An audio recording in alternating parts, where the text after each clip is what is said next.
Hello dear student, welcome. तो marginal costing के ऊपर कंफर्म क्वेश्चन पूछेगा ही पूछेगा। तो कैसे शॉर्ट नोट थ्योरी लिखना पड़ेगा, राइट। तो बेसिकली मार्जिनल कॉस्ट का मतलब क्या होता है?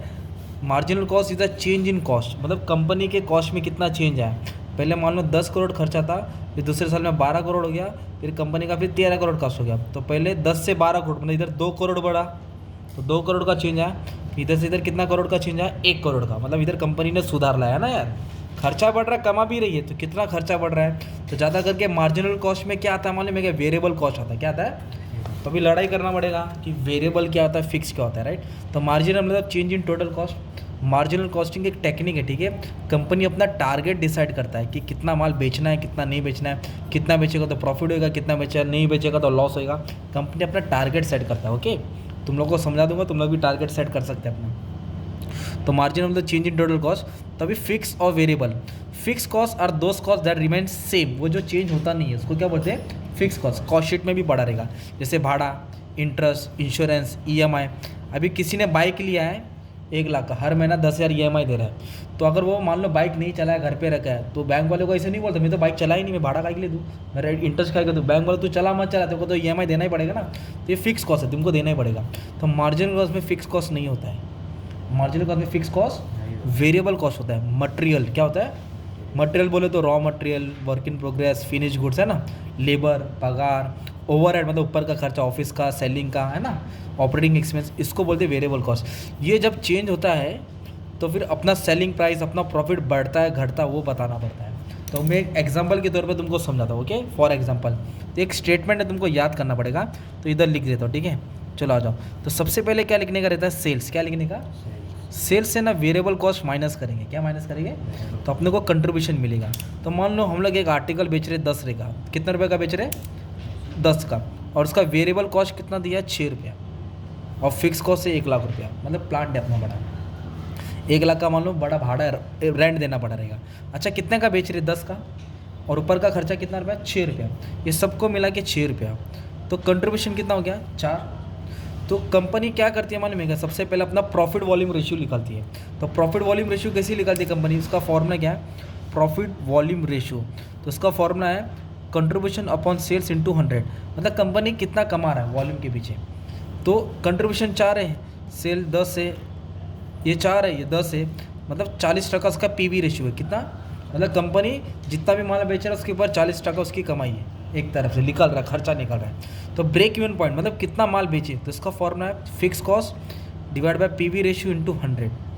तो ब्रेक इवन पॉइंट का मतलब टारगेट होता है कि कंपनी को इतना माल बेचना ही है। तो फिक्स कॉस्ट कितना दिया है? 1 lakh suppose, fix cost 1 lakh है, पीवी रेशियो कितना है? 40%, 40 इंटू 100। तो 1 लाख इंटू 100 डिवाइड बाय 40, तो 2.5 लाख आया। कितना है? तो कंपनी को 2.5 लाख का माल बेचना ही है एट एनी कॉस्ट। 2.5 लाख से कम बेचा ना मतलब कंपनी लॉस में। 2.5 लाख तक बेचा मतलब ठीक है, 2.5 लाख से ज़्यादा गया तो उसका कंपनी का प्रॉफिट बढ़ता रहेगा ना। तो ये टारगेट डिसाइड करने के लिए मार्जिनल कॉस्ट का टेक्निक इस्तेमाल होता है, right, for deciding the target. तो ये तुमको इन्फॉर्मेशन सुन के एग्जाम में डालने का था, राइट। तो मार्जिनल कॉस्टिंग का फीचर्स आ सकता है। तो मार्जिनल कॉस्टिंग का मेन फीचर क्या है? All element of cost are all element of cost are classified into 2, fix और वेरिएबल। एक फिक्स होता है और एक वेरिएबल होता है। तो 2-3 नाम एग्जाम में डालेंगे। मार्जिनल को वेरिएबल कॉस्ट ही बोलते हैं, जिसमें डायरेक्ट मटेरियल आता है, डायरेक्ट लेबर आता है, ओवरहेड आता है, राइट। और using marginal costing value of finish goods and work in progress able to make, मतलब मार्जिनल कॉस्ट के जरिए ही कंपनी अपना सेलिंग प्राइस डिसाइड करता है क्या भाव में माल बेचना है। और पीरियड फिक्स कॉस्ट को पीरियड कॉस्ट बोलते हैं, जो फिक्स रहता है, मतलब वो चेंज नहीं होता है। और प्राइस मतलब सेलिंग प्राइस, वो डिपेंड किसके ऊपर रहता है? Marginal cost. अगर मेरा खर्चा बढ़ेगा ना, जहाँ मेरा खर्चा 6 होता था वो मेरा खर्चा 8 हो गया, तो मैं सेलिंग प्राइस 15 कर दूंगा। तो मेरा वेरिएबल कॉस्ट बढ़ता है तो मैं सेलिंग प्राइस भी बढ़ाऊंगा। तो पीवी रेशियो चेंज होगा तो मेरा टारगेट भी चेंज होता है। क्या चेंज होता है? टारगेट भी। तो फिर एक होता है ब्रेक इवन पॉइंट। क्या होता है? तो ब्रेक इवन पॉइंट का मतलब क्या होता है? It is a point where there is no profit no loss. No profit, break even point को ही बोलते हैं नो प्रॉफिट नो लॉस। मतलब क्या होता है कि मान लो अभी एक छोटा बच्चा है, समझो 3 साल का, वो कमाने जाएगा क्या भाई? नहीं। तो इनकम ज़ीरो ही रहेगा ना, पर खर्चा रहेगा क्या उसका? लेगा ना, टॉफ़ी खाएगा, डायपर लेगा, ये लेगा वो लेगा। तो हमेशा ना इनकम ज़ीरो रहता है। तो इनकम ज़ीरो से चालू हुआ, तो इनकम को बोलते हैं रेवेन्यू। क्या बोलते हैं इसको? रेवेन्यू मतलब बिजनेस का इनकम, सेल्स। और ये कंपनी का क्या हो गया? कॉस्ट। खर्चा तो रहेगा ही ना यार, इधर से चालू मतलब खर्चा। अब ये पॉइंट पे देखो क्या है, ये पॉइंट पे ब्लू लाइन है, ब्लू कोने पर कॉस्ट है, तो ये पॉइंट पे कॉस्ट ज़्यादा है, रेवेन्यू कम है। क्या ज़्यादा है? कॉस्ट, मतलब खर्चा ज़्यादा है और इनकम कम है। तो ये पार्ट क्या होगा मालूम है तुम्हारा? ये पार्ट होता है लॉस। ये पार्ट क्या होता है? और ये पार्ट पे देखो ऊपर कौन है? रेवेन्यू है। रेवेन्यू ज़्यादा है और खर्चा कम है, तो ये पार्ट को हम लोग क्या बोलेंगे? रेवेन्यू ज़्यादा है ना, इसको बोलेंगे प्रॉफिट। क्या बोलेंगे? प्रॉफिट। पर अपन क्या पढ़ रहे हैं? ब्रेक इवन पॉइंट या ब्रेक इवन से, उसको बोलते हैं नो प्रॉफिट नो लॉस।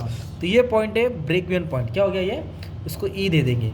तो इसका मतलब क्या हो गया? ये पॉइंट है, तो कंपनी ये प्राइस रखी, इतने प्राइस में इतना माल बेचेगी, इतना माल बेचेगी। इससे कम बेचेगी तो लॉस होएगा, इधर बेचेगी तो नो प्रॉफिट नो लॉस। इससे जितना आगे बेचेगी उतना प्रॉफिट होएगा ना यार। तो ये कंपनी अपना टारगेट सेट करती है, इसको बोलते हैं ब्रेक इवन पॉइंट। तो मार्जिनल कॉस्ट के ऊपर आंसर है तो भी डायग्राम बनाओ, ब्रेक इवन के ऊपर है तो भी ये डायग्राम बनाओ, है ना। और ब्रेक इवन पॉइंट का फॉर्मूला क्या है वो याद कर लो। फिक्स कॉस्ट कंपनी का कितना खर्चा है, PV ratio, profit for ratio into 100, है ना। फिक्स कॉस्ट क्या रहता है? फिक्स रहता है, जो चेंज होता नहीं है। तो एक लाइन ऐसे मार सकते हैं तुम लोग, इधर एक लाइन ऐसे मार सकते हैं, ये तुम्हारा फिक्स कॉस्ट रहता है। क्या रहता है तुम्हारा? Fix cost, total fix cost जो फिक्स रहता है, चेंज होता नहीं। जीरो से रेवेन्यू चालू होता है, इधर से कॉस्ट चालू होता है। लाइन नहीं मारेगा तो भी चलेगा। इस तरह तुमको एक टॉपिक तुमने कवर किया है, राइट। मार्जिनल कॉस्टिंग क्या कवर किया, और एक ब्रेक इवन एनालिसिस आएगा क्वेश्चन है, ओके। तो break even point mean no profit no loss. No profit it is a point where level of activity they there is no profit no loss, मतलब जितना माल बेचा उतना ही कमाया, कुछ जितना खर्चा गया उतना ही आया। तो इसमें इस तरह तुमको समझा देने का, ठीक है। तो ये एग्जाम्पल खुद से बना के डाल देने का, टीचर खुश हो जाएगी। 10 रुपये 6 रुपया, 10 से 6 गया 4 है, पीवी रेशियो लिखो, ब्रेक इवन। तुमने सम भी सॉल्व किया है तो इसका थ्योरी भी बना सकते हैं, ठीक है। Thank you very much.